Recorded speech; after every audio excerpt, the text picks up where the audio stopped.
ఏం చేద్దామో చెప్పండి.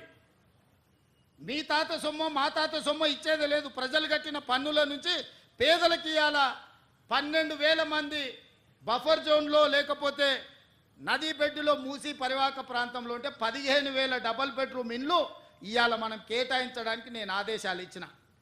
మూసి మురికిలో దోమలతోని కలుషితమైన నీళ్లతోని అక్కడ బతకలేని శవాలుగా జీవోత్సవాలుగా ఉన్న పేదవాళ్లకు ఆత్మగౌరవంతో బ్రతకడానికి ఇల్లు ఇచ్చి ఇంటి ఖర్చులకు 25,000 ఇచ్చి మా అధికారులు అక్కడ ఉండి వాళ్ళని ఇంటి దగ్గర దిగబెడుతుంటే అభినందించాల్సింది పోయి అన్యాయంగా మాట్లాడుతున్నారు.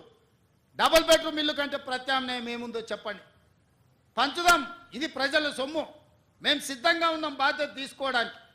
ఇవాళ పేదల సంక్షేమం అమలు చేయడమే మా బాధ్యత. చేతనైతే రాండి, అఖిలపక్ష సమావేశాన్ని పిలుస్తాం, మీరు రాండి, ఏం చేయాలో చెప్పండి. ఏది చేసినా వద్దనడం, మీ చేతగాని తనాన్ని కప్పిపుచ్చుకోవడానికి మమ్మల్ని ఏ ప్రయత్నం చేయొద్దనడం ఇది సమంజసమని నేను అడుగుతున్నా. 10 నెలలు కూడా కాలే మేము అధికారంలోకి వచ్చి. 10 ఏళ్ళు ఈ రాష్ట్రాన్ని దోసుకతిన్న మీరు ఇవాళ ఆగర్భ శ్రీమంతులు ఎట్లయినరు? మీరు మాత్రం ఫామ్ హౌజుల్లో ఉండాలి. మీ ఫామ్ హౌజులను కాపాడుకోవడానికే కదా ఇవాళ వీళ్ళను ముసుగు దొడుకొని రక్షణ కవచంగా పెట్టుకొని పేదోళ్ళను పెట్టి కూలగొట్టొద్దు అంటారు. ఇవాళ ఇన్ని మాట్లాడుతున్న కేటీఆర్ జన్వాడలో నీకున్న ఫామ్ హౌస్ అక్రమ నిర్మాణం కాదా, అది కూలగొట్టాలనా వద్దా నువ్వు చెప్పు. హరీష్ రావు అజీజ్ నగర్లో నీకున్న ఫామ్ హౌస్ అక్రమమా కాదా, దాన్ని కూలగొట్టాలనా వద్దా చెప్పు. సబితమ్మ, నీ 3 కొడుకుల పేర్ల మీద 3 ఫామ్ హౌసులు కట్టినావు కదా, నువ్వు సబితమ్మ లేక పేద అరుపులు అరవకమ్మా, నీకున్న ఫామ్ హౌసులు కూడా లెక్కలు ఉన్నాయి, కూలగొట్టాలనా లేదా సబితమ్మ, నువ్వు సలహా చెప్పు. మీకు వెనకంగా ఉన్న కేవీపీ రామచంద్రరావులై కూలగొట్టాలనా వద్దా చెప్పు. ఇవాళ అక్రమంగా ఫామ్ హౌజులు నిర్మించుకొని మీ ఫామ్ హౌజుల మీద ఎక్కడైతే తొలగింపు ఏటు పడుతుందో మీ ఫామ్ హౌజులు కూలుతాయని చెప్పి ఇవాళ పేదలను రక్షణ కవచంగా పెట్టుకొని ఇవాళ మీరు నాటకాలు ఆడుతున్నారు. నల్ల చెరువులో ప్లాట్లు వేసి అక్రమంగా అమ్మినోడు మీ పార్టీోడు కాదా? మూసి నది ఒడ్డున ప్లాట్లు వేసి పేదలకు 10 లక్షలకు 100 గజాలు అమ్మింది మీ సన్నాసులు టీఆర్ఎస్ నాయకులు కాదా? ఇవాళ 100 గజాలు 10 లక్షలకు నల్ల చెరువులో సున్నం చెరువులో ఇవాళ మూసి నది ఒడ్డున మీరు ప్లాట్లు చేసి అమ్మి ఇవాళ ప్రభుత్వ భూమి అని తేలంగానే వాళ్ళు ఎక్కడ మిమ్మల్ని చొక్కా పట్టుకొని మా పైసలు మాకు వాపసు చేయమని అడుగుతారో అని చెప్పి ముందే పార్టీ కార్యకర్తల్ని ఉసిగొల్పి ఈరోజు ఈ ధర్నాలకు దీక్షలకు తిరుగుతున్నారు. ఇవాళ మూసీలో వచ్చిన వరదలు తెలంగాణ రాష్ట్రాన్ని హైదరాబాద్ నగరాన్ని ముంచేస్తలేవా? మరి వాటికి పరిష్కారం ఎట్లా నాకు తెలియదా?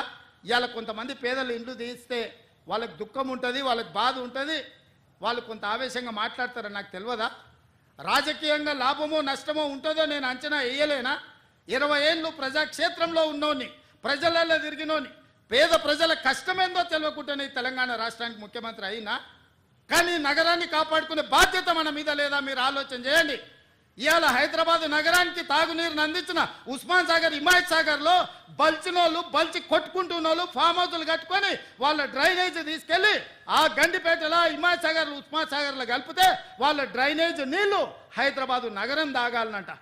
ఈ నా కొడుకులు చెప్తున్న భాష గది. ఇవాళ ఆ ఫామ్ హౌస్ చుట్టూతో కట్టుకున్న ఇల్లు ఎవరివి? కేటీఆర్కు లేదా, హరీష్కు లేదా, కేవీపీ రామచంద్రరావుకు లేవా చుట్టూతా? మీరు కట్టుకున్న ఇండ్ల డ్రైనేజ్ హైదరాబాదు ప్రజలు తాగునీళ్ళ కలిపి మా ఇల్లు కూలగొట్టొద్దు కాబట్టి ముసుగు దొడకడానికి మూసి కావాల్సి వచ్చిందా మీకు? మూసీని అడ్డం పెట్టుకొని ఎంతకాలం బతుకుతారా మీరు? ఎంతకాలం తప్పించుకుంటారు? వారం రోజులు, 10 రోజులు, 15 రోజులు, నెల రోజులు అయినా వదల మీ భర్త మీరు అనుకుంటూనే ఒక్కనొక్కని చింతపండు చేస్తా. మూసి పేదలకు ఏం చేద్దామో చెప్పండి. ప్రతి పేదవాడికి మంచి కాలనీలు చేసి ఇల్లు కట్టిద్దాం చెప్పండి. ప్రభుత్వం దగ్గర భూములు లేవా? ప్రభుత్వం ఏమైనా గొడ్డుపోయిందా? జవహర్ నగర్లో 1000 ఎకరాలు ఉంది ప్రభుత్వాన్ని.